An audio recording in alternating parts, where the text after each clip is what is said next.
రాజు నెబుకద్నెజరు అడవిలోకి వెళ్ళి మరి పశువులాగా గడ్డి మేసి మరి మరి వేరే రకపు మృగముల్లాగా అడవిలో తిరిగి 7 కాలాల పాటు మరి బుద్ధి తెచ్చుకొని మనుషుల మధ్య సంచారం కాకుండా అడవిలో జీవిస్తూ బుద్ధి తెచ్చుకొని 4వ అధ్యాయం దానియేలు గ్రంథము 4వ అధ్యాయము 37వ వచనంలో ఇలా అంటున్నాడు, ఇలాగ నెబుకద్నెజరును నేను పరలోకపు రాజు యొక్క కార్యములన్నీ సత్యములను ఆయన మార్గములు న్యాయములను అయ్యున్నవనియు గర్వముతో నటించు వారిని ఆయన అనపశక్తుడనియు ఆయనను స్తుతించుచు కొనియాడుచు గణపరచుచు ఉన్నాను అని అన్నాడు అనమాట. చివరికి లాస్ట్ తెలుసుకున్నాడు దేవుని శక్తి, దేవుడు అంటే ఏంటి అని.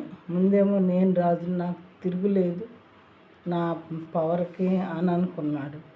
కానీ నా శక్తి కన్నా దేవుని శక్తి చాలా మించిందని తెలుసుకున్న తర్వాత అడవి పాలైన తర్వాత ఈ విధమైన జ్ఞానం తెచ్చుకొని మాటలు మాట్లాడాడు అనమాట.